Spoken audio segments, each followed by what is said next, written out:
Olá pessoal, aqui é o Carlos Martins para mais um vídeo de mercado em 5 minutos, dessa vez pelo dia 10 de março, com os fechamentos do dia 9, onde podemos ver aqui o Ibovespa caindo quase 1%, 48.665 pontos, exatamente abaixo do suporte que agora virou a resistência. É importante a gente notar que a máxima do dia, 50.000,84, né, valores do pregão aí, é exatamente a resistência dos 50 mil pontos, né? Os 50 mil bola. Ele encosta hoje no 50.000. Ele tinha passado dos 50 mil aqui no dia 4 de março, que foi aquela sexta-feira que o Lula foi preso, e ele passou um pouquinho, foi 50.023 pontos, mas depois ele não conseguiu mais passar, né? Ontem ele tinha chegado até o 913, aqui na máxima do dia, né? E hoje ele bate nos 50 mil, instantaneamente após bater nos 50 mil, desabou para os 49 mil pontos e ainda terminou de cair aí no final do pregão para 48 mil abaixo da resistência, que agora é resistência, né, do 48.745, apontando aí para baixo, portanto, um retorno nos 46.600 pontos. Vamos ver agora nos outros papéis ainda como é que está esse comportamento, que é mais fácil da gente ver por causa dos gaps. Aqui o Ibovespa Futuro, o primeiro deles, a gente ainda não teve uma sinalização de baixa aqui, tá? Ele está acumulando ainda nessa região. Lá pelo Ibovespa não dá para a gente ver direito, ele está praticamente cravado lá no 48.700 pontos, que era o suporte dele, né? Mas por aqui dá para a gente ver que ele não fez ainda um movimento de baixa, tá? Soltando aqui uma ilha de reversão. Ele ainda está acumulando aqui nesse patamar de preço, mas existe um perigo iminente muito grande dele abrir com um gap de baixa aqui na casa dos 48 mil pontos e deixar uma ilha de reversão toda para trás, que pode levar o preço de volta para baixo aqui nos 42 mil. Né? Isso daqui parece ser improvável no momento, parece ser mais provável que ele feche esse gap para depois voltar a subir, mas é uma possibilidade que o mercado insiste em deixar em aberto. Tá, então vamos acompanhar no próximo dia o desenrolar disso daqui. Aqui pelo dólar a gente pode ver que ele volta hoje para os 3,70, né? 3,698 é o suporte. Então ele não chegou nem a bater no suporte aqui oficialmente, mas chegou muito, muito perto. Tem a linha de tendência aqui do Fibonacci Funk também, está cruzando aqui com a linha horizontal, né? Que é um ponto de atração de preço e realmente foi atraído para cá. O dólar nesse patamar, se ele perdeu 3,70, abre uma brecha aí para o Ibovespa continuar subindo.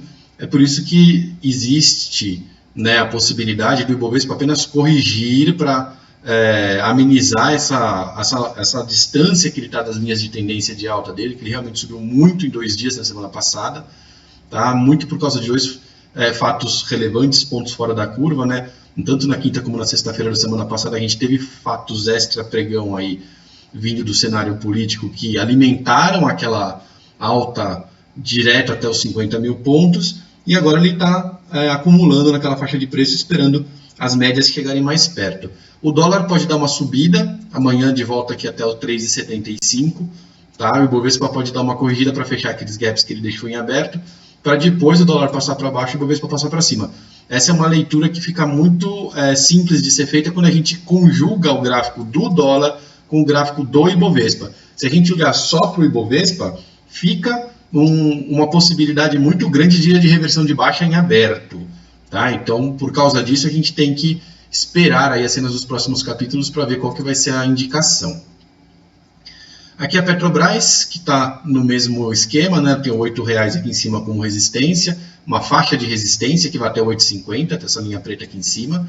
Ela não está conseguindo passar para cima, está se tentando, né, se manter aqui nessa região, mas a gente sabe que se ela não passar logo, o que acontece é que ela faz uma correção, e a Petrobras tem aqui um gap, vamos mostrar aqui, ligar os gaps. Ela tem aqui nos 2 dias que subiu na semana passada, os 2 dias fez gap de alta, não fechou nenhum dos 2 gaps ainda, né? Coincidentemente os 2 gaps de corte com as linhas importantes do Fibonacci, né, o 61,8%, e o inverso dele, que é o 38,2%, que é nada mais nada menos do que um menos 61,8%. A gente tem as 2 linhas puladas por gap aqui na Petrobras, e ela pode muito bem vir bater pelo menos nesse primeiro gap aqui no 6,80 para fechar isso e permitir uma alta mais forte. Tá? A dúvida de se vai montar uma ilha de reversão aqui pulando com gap para baixo segue aberta, assim como está com o Ibovespa futuro, né? Mas realmente, se ele só fechar, e a gente viu a Vale, que vou mostrar daqui a pouco, só fechando o gap, não pulando o gap hoje, tá? A gente pode ter a continuidade da alta. Né? Adiantando aqui a Vale 5 que eu acabei de falar, ela tinha também um gap de alta aqui, tinha montado uma estrela da noite ontem, que apontava um sinal de baixa, hoje ela caiu 3,2% e caiu sem gap, né? Fechando, portanto, esse gap aqui e abrindo espaço para voltar a corrigir para cima aqui, tá? Então ela montou uma figura de baixa, deu uma quicada aqui linda na linha de tendência do Fibonacci Fan, né? Que foi o Fibonacci que está até espelhado para cima, mas originalmente ele foi traçado aqui embaixo. Ela deu essa quicada aqui, fechou o gap e ficou aqui entre o 10,72 e o 11,38. Se ela se enfiar abaixo do 10,72 amanhã, a gente tem o 9,66 praticamente como um alvo certo.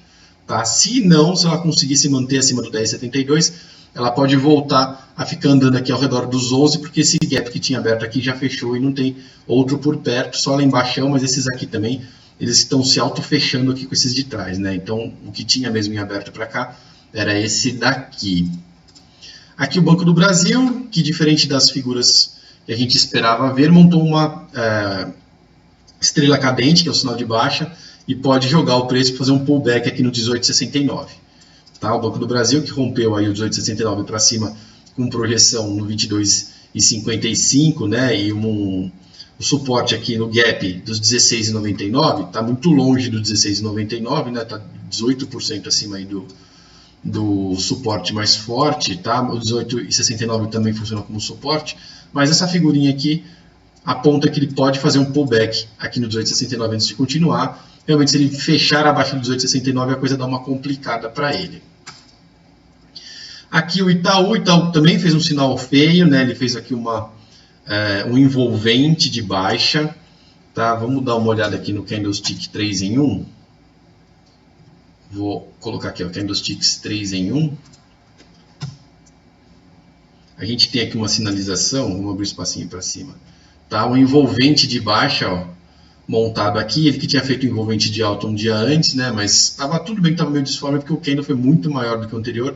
Abriu em alta realmente, né, com gap de alta, mas aí ele veio esse pessimismo, né? Ele chegou à máxima do dia a superar as máximas anteriores, né? Fez aí o 32,69, o YouTube. Mas aí durante o pregão ele acabou se estabacando e fez o envolvente de baixo, o envolvente que é o mais perigoso de todos, porque ele envolve todos os corpos reais que estavam aqui na região e para baixo tem um gap de alta, e se abrir com um gap de baixa, aí se informa uma ilha de reversão aqui.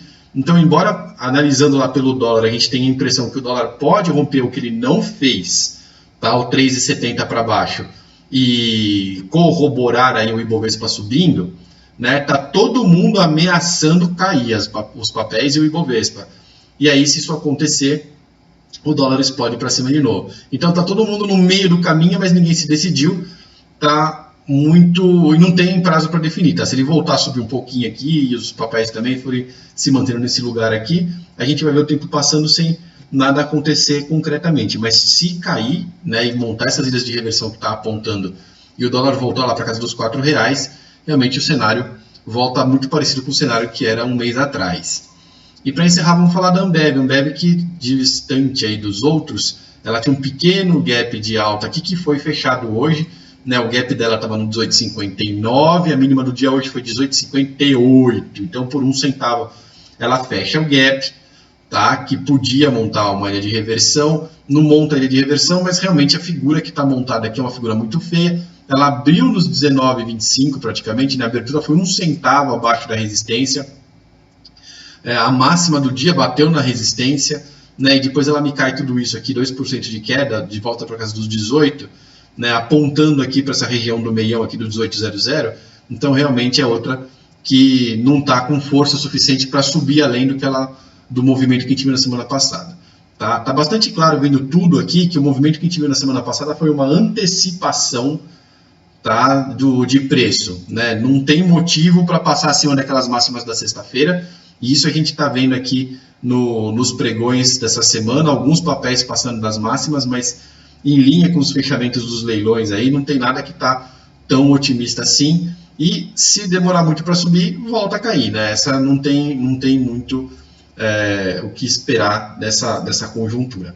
Agradeço muito a presença de todos e até o próximo Giro de Mercado em 5 minutos.